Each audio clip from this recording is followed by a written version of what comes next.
Assalamu alaikum, j'espère que tu vas bien. Aujourd'hui, pour ce 18e cours, nous allons étudier la lettre Qaf.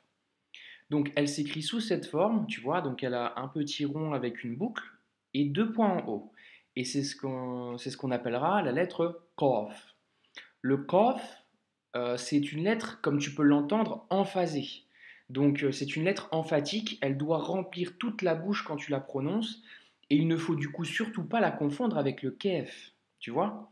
Donc, quand tu vois ce symbole, c'est la lettre kef, tu vois, c'est un son aminci, léger, kef.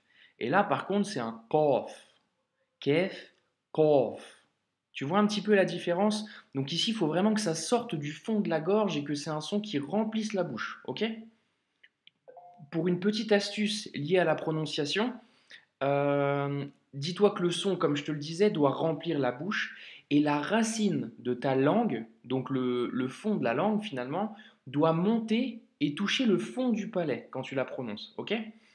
Donc c'est pas forcément évident hein, si t'es pas si t'es francophone comme moi au début c'est un peu un son difficile à aller chercher mais il faut pas hésiter à s'entraîner et en petite astuce il y a un frère qui se prénomme Mehdi qui donne des cours d'ailleurs des cours super intéressants sur son site arabe en ligne sur des cours liés au miracle littéraire du Coran etc.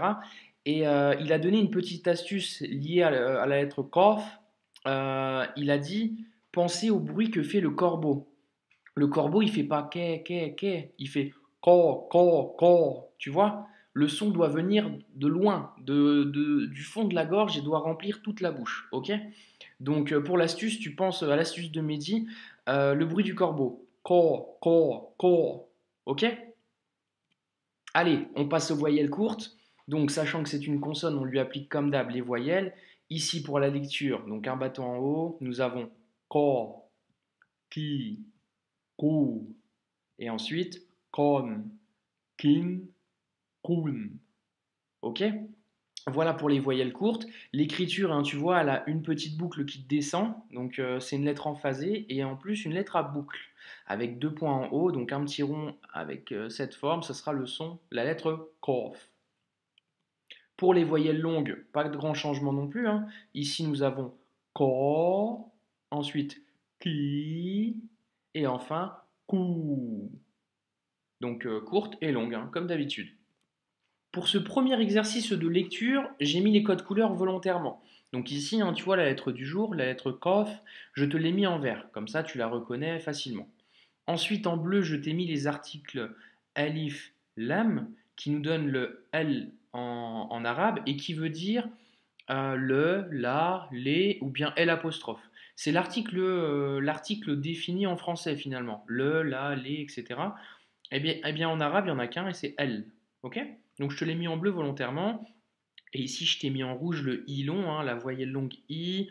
Je t'explique juste après pourquoi. Allez, on passe à la correction de suite. Ici, nous avons nekolu, nekola, pardon. Donc c'est un A ici. Donc nakola, tu vois, la lettre kof, elle a une shedda, donc on doit la doubler. Et en plus, elle a un A. Donc, c'est pas nakola, c'est nakola. D'accord? Important aussi, la lettre kof, effectivement, c'est une lettre emphatique. Donc, on doit faire une grosse lettre. Ça ne veut pas dire que les lettres d'à côté doivent être emphasées aussi. C'est pas nakola ici, tu vois, et c'est pas non plus nekele, c'est nekole. Tu vois, lettre amincie, lettre emphasée, lettre amincie. D'accord? Donc bien faire cette distinction. Prends le temps qu'il te faut. Hein, lis vraiment doucement s'il faut au début pour t'entraîner avec cette gymnastique justement. Et après, tu verras, ça vient tout seul. Ensuite, deuxième mot, nous avons kausun. Kausun. Donc la lettre kof avec un A, la lettre waw avec un soukoun, donc absence de voyelle. Donc kau, sun. Kausun. Troisième mot, koinatun. Donc ko, i, absence de voyelle aussi. Koinatun. Koinatun. Deuxième phrase, nous avons alif lam qui nous donne el, kamaru. El kamaru. Donc qui veut dire la lune au passage en arabe. Donc el kamaru. D'accord? Si j'aurais voulu dire la lune, si j'aurais voulu dire une lune, pardon, j'aurais dit Cameroun. Mais là, j'ai mis alif lam, donc ça rend la lune définie, donc c'est la lune, el Kamaru. Ok? Deuxième mot, Qur'anun. Qur'anun. Ici, c'est un A long, hein, qui veut dire un Coran, ici au passage. Qur'anun. Et ensuite, dernière phrase, nous avons Ya'ti. Donc si on s'arrête ici, on va se concentrer d'abord sur le premier mot. Ya'ti. Tu vois, hein, ici, tu te souviens, tu as la hemza, le fameux blocage.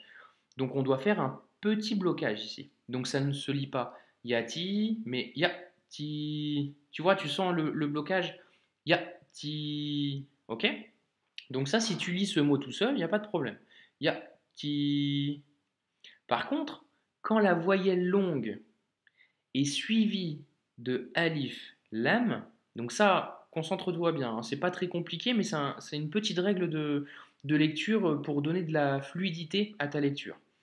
Donc quand la voyelle longue est suivie de alif, lam, nous devons faire la liaison.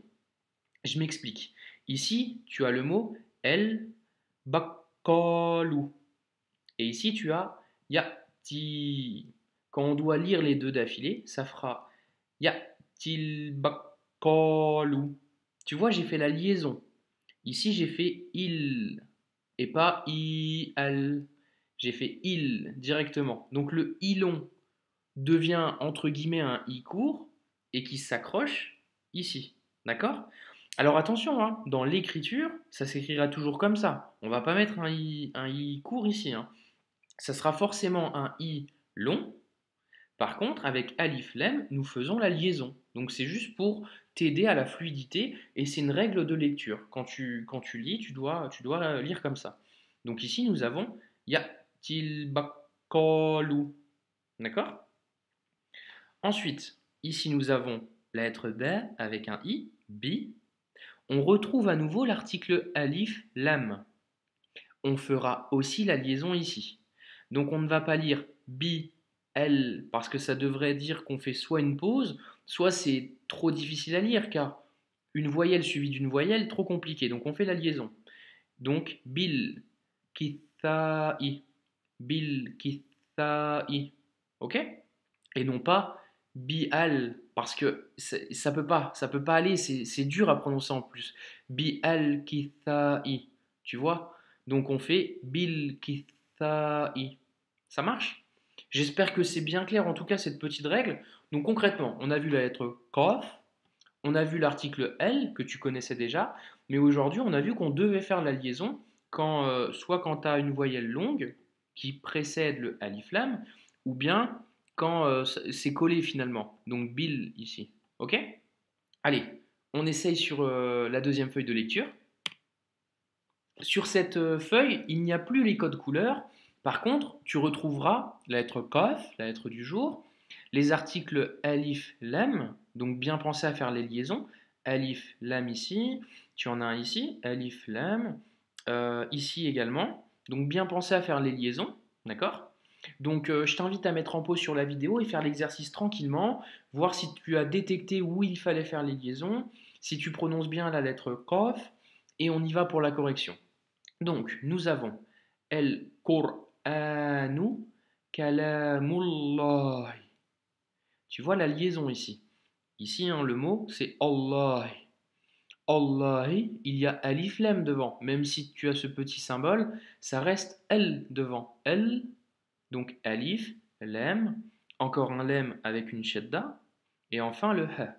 Donc Allah. Mais en revanche, vu qu'il est précédé d'un mot, nous devons faire la liaison. Donc ici, nous avons El Qur'anu Kalamullah. Ça marche? Tu le fais de toi-même, je suis presque sûr, quand tu prononces des phrases en arabe.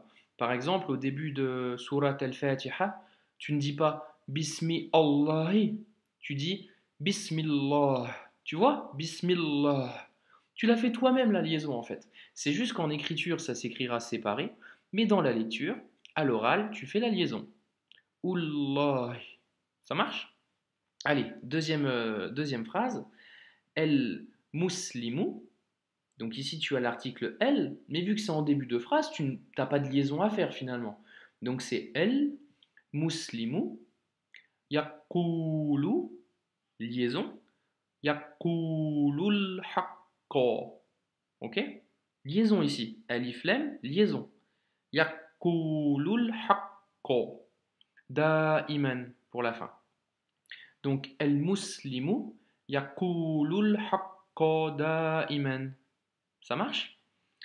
Oh, petite parenthèse, ce mot ici, el haqqa, si tu devais la lire de manière isolée, hein, avec el, ça veut dire vérité.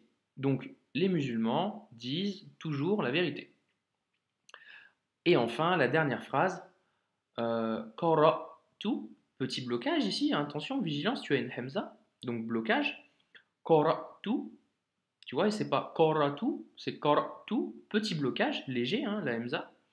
Qara'tu, darsa, liaison, de nouveau, darsal yaoumi, et pas darsa el yaoumi. Nous faisons la liaison car tu as le alif, lam, c'est le même principe. Darsa, darsal yaoumi, la leçon du jour. Je lis la leçon du jour, si je devais faire mot pour mot. Mais ça va bien avec le thème pour le coup. Ici, tu vois un el yaoumi, jour ici, yaoum. El yaoumi. Et avec la liaison, darsal yaoumi. Ça marche? Quelques mots de vocabulaire. Aujourd'hui, j'ai choisi le cœur qui se dit el kolbu, donc avec un kof, el kolbu. Donc, tu vois ici, tu as el qui veut dire le, qui rend du coup le mot défini. On parle le cœur. Le cœur, el kolbu. Si je voulais dire un cœur parmi tant d'autres, je n'aurais pas le alif lam devant et ça se dirait kolbun avec un à la fin. Ensuite, ici, Qur'anun, un Coran. Qur'anun, un Coran, car ici il y a un.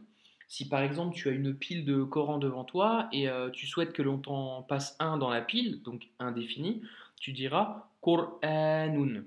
Par contre, si tu veux dire le Coran, tu dois rajouter alif lem devant, el Qur'anu, et pas nun. El Qur'anu. Ok? Et enfin, la lune, el Qamaru. El Qamaru, la lune. Petit résumé de la leçon numéro 18. Donc aujourd'hui, nous avons vu la lettre Qaf, qui est une lettre emphatique, qui doit remplir la bouche quand tu la prononces et qu'il ne faut surtout pas confondre avec le Kef. Ici, nous avons un Qaf et ici Kef. Qaf, Kef. Qaf, Kef. Pour l'astuce, tu peux te rappeler l'astuce de Mehdi, le fameux bruit du corbeau. Le corbeau fait ko, ko, ko, tu vois. Et aide-toi de cette petite astuce. Honnêtement, son astuce, je la trouve vraiment, vraiment super. Et elle m'a vachement aidé, en tout cas personnellement, quand j'apprenais à lire. Et ensuite, on a vu aussi la règle avec les voyelles et les liaisons. Donc les voyelles longues, alif, ya et waw, ne se prolongent plus lorsqu'elles sont suivies d'une liaison. Alors quand je dis elles ne se prolongent plus, c'est dans la lecture, hein, pas dans l'écriture. L'écriture, ça sera comme ça. Hein. Mais par contre, dans la lecture, on fait la liaison. C'est ce qu'on a vu aujourd'hui. Donc ici, nous avons yatil bakalu. Tu vois, liaison. Il, ça marche? Je te cache pas hein, que les cours là en ce moment ils sont assez délicats, un petit peu techniques. Il y a quelques règles d'orthographe, de lecture, mais comme je t'ai dit précédemment, là c'est vraiment la partie la plus compliquée de l'apprentissage. C'est à ce moment-là qu'il ne faut pas lâcher honnêtement. Une fois que tu auras passé ces quelques cours, il y a quelques règles à savoir, tu en as déjà vu pas mal, il en reste quelques-unes, mais une fois que tu as passé ça, honnêtement, le reste ça va être facile. Et si tu résistes et si tu tiens bon dans ces leçons, je te garantis qu'à la fin, Inch'Allah, tu sauras lire tranquillement. Ok? Allez, en tout cas, je te dis à la prochaine. Prends soin de toi. Barakallahu fik.